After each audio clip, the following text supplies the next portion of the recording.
kuwa mkono ambao unalima ardhi, mlango wa kulima, kuwa mshindi, kuwa na uhakika sasa, kukulea mustakabali wa baadaye. Tufanye kazi pamoja na tukue pamoja, kuimarisha Kenya ni jukumu la Farm Kenya. All right, welcome back to the Farm Kenya show. And right now we enter into a discussion that is very critical with Professor Mary Abukutsa from JCOT. Once again, thank you very much for making time. When you talk about the agricultural sector and its contribution to the overall economy, you know, we mentioned the teas of this world and the coffees of this world and the maize, how critical it is in our food ecosystem. Rarely do I see vegetables up there. Talk to me about vegetables and where it stands when it comes to the overall food ecosystem in the country. Thank you very much. I want to say that vegetables are a key sector or subsector for that matter in the agriculture industry, because it has, apart from just contributing to nutrition, we find that we have about over 30 vegetables grown in Kenya. And these are grown in more than 50% of the counties, occupying an area of about 250,000 hectares. Now, if you look at the production, we are talking about 3 million metric tons of the various vegetables, of course, including the African indigenous vegetables, a small percentage. When you look at the consumption, although in Kenya, not all of us are eating the recommended amount of vegetables by WHO, but 90% of the produced vegetables in Kenya are consumed locally. Only 10% are exported to the European market, United Arab Emirates, and other markets outside Kenya. Now, if you look at nutrition, vegetables, as we've been told since we were children, they are protective crops, or in a diet, they are very key, of course, with fruits. So they have a lot of nutritional contribution to the population. They have a high content of macronutrients like minerals, iron, calcium, and vitamins. Now, when it comes to now bring in money, the value of the vegetables in Kenya annually for the 2023 figures are estimated to have 90 billion Kenya shillings as in terms of value. Half of that is exported, comes from the export market, because we have part of the vegetables eaten here, though they are 90%, but they are less in terms of value, but the exported ones contribute 50% of this 90 billion Kenya shillings. So what am I saying? They are very important in nutrition, in food security, and also in terms of income generation. So it's a key area, although it's not much talked about, but it's something we now to talk about more, and it is a sector that will revolutionize agriculture in Kenya. Definitely. Yeah, you've spoken about WHO recommendation in terms of uptake, and we are doing way below that. What's the recommendation rate? Are we looking at weight, quantity, diversity on the plate? In broad terms, they say you must eat 75 kilograms per person per year. So if you break it down, it means that you must eat at least 200 grams of vegetables every day. Yeah, it's simple as that. Some people don't eat, some just eat enough, but most of us don't eat vegetables. But most of us do not like vegetables, not just the youth. They always say that vegetables are for children and maybe women, but they are very important. Okay. Yes. You know, quantifying for a normal Kenyan out there, of course, we have no problem with measurements, but in terms of grams, somebody is looking at how many batches of sukuma wiki do I need? Is it a 10 bob worth, 20 bob worth of sukuma wiki on average? If we don't do the weight bit of it, or what quantity or amount, the cost of vegetables are we looking at with that 200 grams? In simple terms, you're talking about 2 handfuls. If you can hold them in your hand and you have full hands, those are 200, this is 100 grams in short. So when you look at your plate, you can just estimate with your handful, is it a handful or not? So you should more than a handful. Yes, that gives the recommended amount, because God gave us the hands maybe to use some of these measurements. You can do them naturally, but I just use grams for the sake of scientific quantification. But you can just say a handful if it's full. So if you have a bigger hand, you eat more vegetables. A smaller hand, so it goes with the size of the body. You need more vegetables. Yes. Earlier on, you mentioned that the division of the kind of vegetables that we grow, because we have the indigenous, which I know you're very passionate about. I don't know whether Mrenda is indigenous and Seveves of this world, and Kunde vis-a-vis exotic. Break it down for us. I know exotic tends to dominate the market, but where do we sit in regards to this division of exotic vis-a-vis indigenous vegetables? Thank you, Noah, for that question. When we talk about exotic vegetables, we are talking these vegetables, one, they are not indigenous to Africa or Kenya for that matter. They are the vegetables, mostly temperate vegetables. Temperate means they originated from the temperate regions where we have the winters and the spring and the summers, which it changes over time. So we find these vegetables were actually brought to Kenya earlier on, especially in our development, to strengthen the agriculture sector.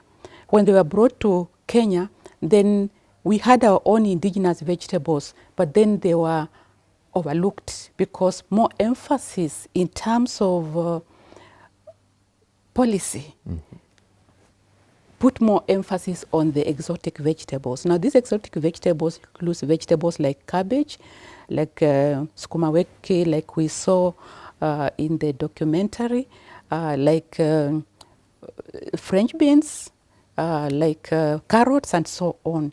So these vegetables, basically, when they are grown in Kenya, they cannot produce seed because they have 2 growth sessions where they grow vegetatively, and then they have to undergo a cold treatment before they can form seeds. You find most of them do not form seeds, and most of the exotic vegetables are actually hybrids because a lot of work has been done on it. So you find they are not the original, the endemic species wherever they came from, because of course all these vegetables were endemic somewhere else. Let's look at the indigenous vegetables. These are vegetables that originated from Africa, Kenya in this particular case, and you can produce seed because they are tropical crops, so they don't need cold treatment for them to form seed. Secondly, they are also fast growing. Most of them will grow and mature within a season several times compared to the exotic ones. You can look at a cabbage, how long does it take to grow? It takes almost some of them 6 months, 3 months, 6 months. But if you look at Mrenda, you mentioned, within a month you are ready to harvest. So there are a lot of pros and cons on either side. So our encouragement that let's not just focus on the exotic ones. They have their value, they have their place, but let's have balance with the indigenous vegetables because they have their place in the diet, they have their place even in the economy of Kenya. Definitely. You mentioned that initially when exotic was introduced, policy-wise it was favored, and the economics behind the way things are and creating demand also, it's of course it's at play right there. So what policies are we looking at, if at all we are to balance the scales and boost the uptake and the value chain of indigenous vegetables to be at par with exotic vegetables? Thank you very much for that question, very important. The first thing we must look at is the research policy. The research policy has focused more on exotic vegetables until the year 2010 when CARI then, which is CALRO now, I was involved. Now had to divide that we must focus research because they're the ones which set research priorities as their mandate for Kenya agricultural research. So you find that they were just focusing on exotic vegetables for research. But from 2010, due to mobilization and interest in the indigenous vegetables, they decided not just vegetables, indigenous fruits and indigenous crops. They had now to separate what are we going to focus on indigenous vegetables. And then that one is a research policy which came up and now focused on that because that's where you start. These exotic vegetables were more popular because more research was being done, more information, more technology, so they were more promoted. Secondly, we didn't have any strategy of production in terms of technical information because if you do not have the research done, you don't have technical information, we do not have seed, quality seed, and varieties for that matter. So what happened was because of the agitation of many people, many just including me and other stakeholders, World Vegetable Center and other people who saw we are losing our biodiversity in indigenous vegetables. We decided to start a campaign. It was a campaign at every level along the value chain, starting from the research, even in our institutions. When you were studying agriculture during my time, there was nothing in the syllabus concerning African indigenous vegetables. So we have input. We have put in the syllabus that aspect. So all this is like several policies might need to be put in place. Look at the consumption. Why are we people not eating it? Why are they not in big hotels? The people who come, the tourists who come, they want to eat indigenous vegetables. When they go to the hotel, they only find their vegetables. So we need to have a policy more. Of course, something is being done, but we need to do more so that these vegetables are not just being eaten in the countryside, but they're being eaten in the even first-class hotels in Kenya and even beyond. You're saying that something has been done. Where are we right now? Where we are right now, I don't know whether to give a percentage. One, now you can get these vegetables in supermarkets. Then, when we said this, you could only get them in what we call wet markets, like Kombas and those. But now you can get them in a high-end supermarket. That's one of the biggest things. So they are available to everybody. You will find them in Kikomba. You will find them in Nakumat then, and now we have, I think, Quickmart and the rest. You can find them there. Two, you can find that when we are teaching, we are also teaching about these vegetables. So the young people who didn't know anything about the vegetables are aware of them, and they are even having that interest to eat them. And then two, the production has increased. I'll give you an example, because most of the promotion of indigenous vegetables started way back 10, 20 years ago. Now, if you look at, for example, just as an example, between 2011 and 2019, there was an increase in production of African indigenous vegetables by 200%. Though we are not there. The demand is high for all vegetables, and especially for indigenous vegetables, because people are now becoming conscious of their health and they're eating more.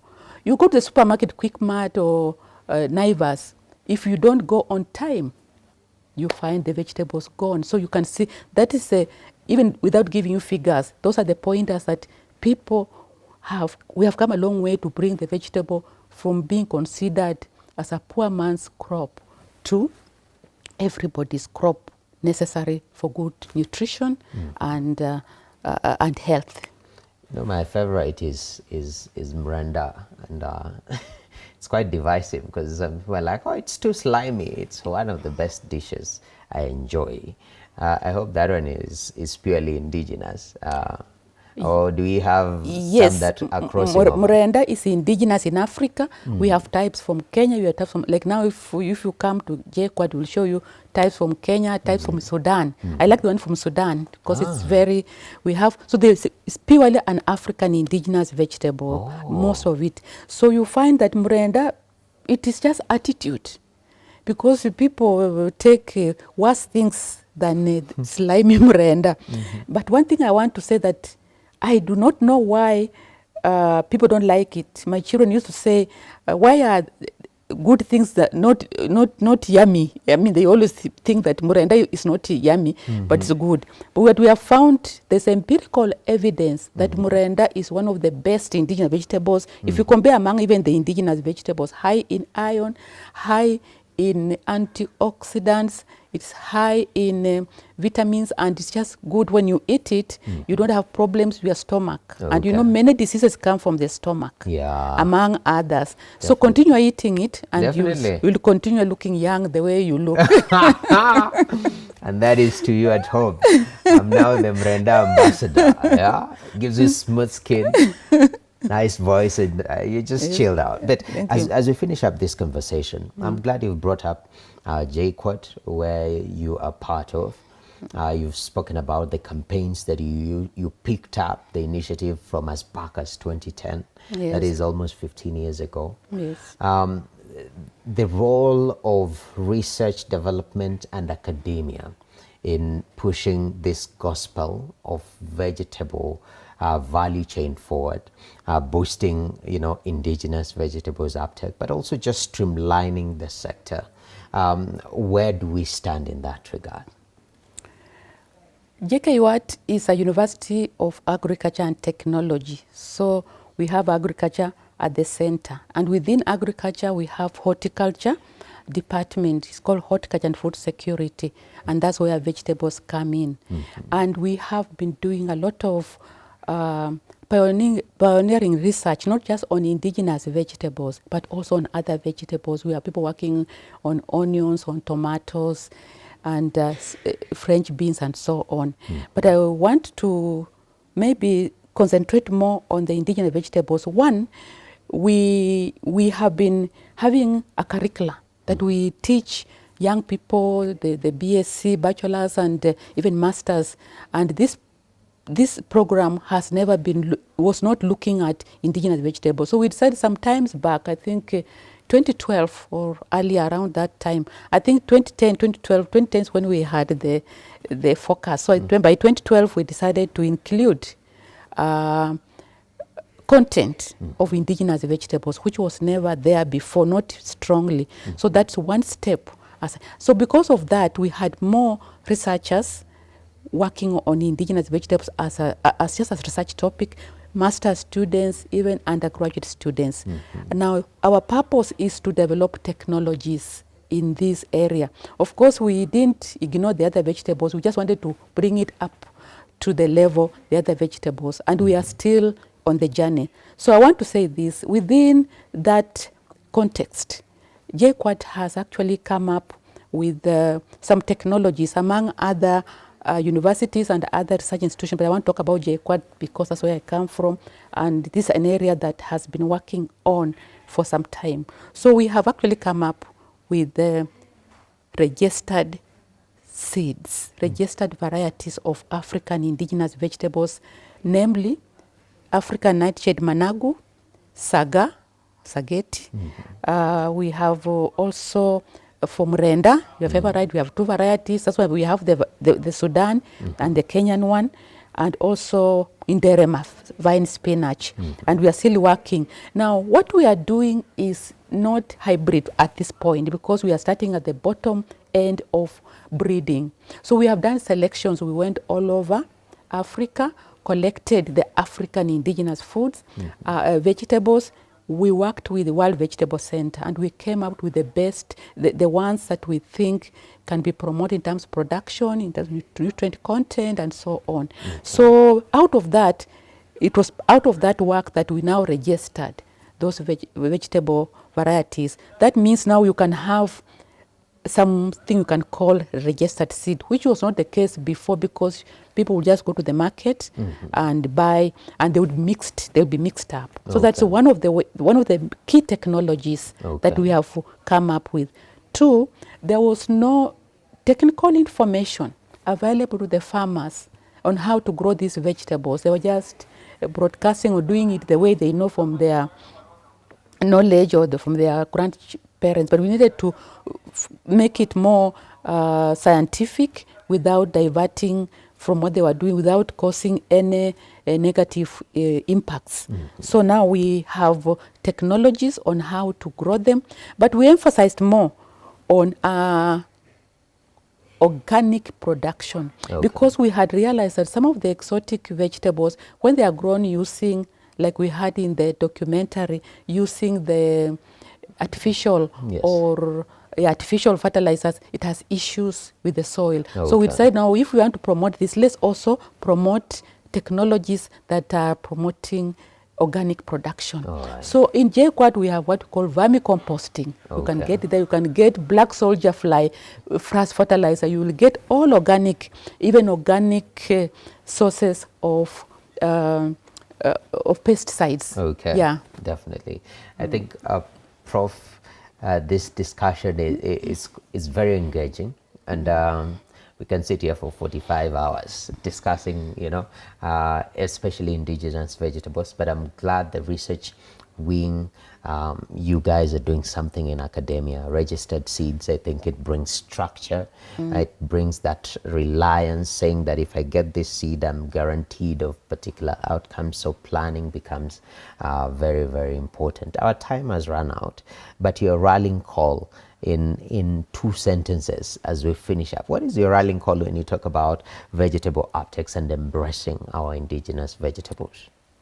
Before I talk about rallying call, I just want to talk about and appreciate the government of Kenya National Research Fund gave us funds to upscale climate smart technologies, where we are working with private companies and farmers, young and women and old, that we were producing these vegetables using climate smart technologies. My rallying call is ensure that you have a kitchen garden and you have vegetables, especially indigenous vegetables. Don't miss a 1 or 2 of them. 2, every day, make sure you eat an indigenous vegetable, whichever way it is, or even more, maybe 3 times a week. Lastly, I would like you to, every time you wake up or you before you go to sleep, you ask, have I eaten my managu or murenda today? And lastly, I want to call upon the media, because media has played a very important part in that upscaling. Can you take me to be on TV every morning, like Coca-Cola, and we do an advert, murenda, indigenous vegetables, and that's the only way the young people will know, because Coca-Cola is popular because of So the media has a part to play. They have played an important part, but I'm calling that let's talk to each one of us, and then the social media. Yes. Definitely. I think all media, all information channels should embrace indigenous vegetables. But thank you very much, Prof. Professor Mary Bukusa from JQuat, very knowledgeable, passionate, and she's invested 20 years research, and she's still doing a lot to make sure that our indigenous vegetables ecosystem gets better. But our time is out. Definitely make sure that you test Murenda if you've never tried. My name is Noah Kipkemboy. That's where we put a full stop to Farm Kenya today. Enjoy the rest of your viewing. We're out.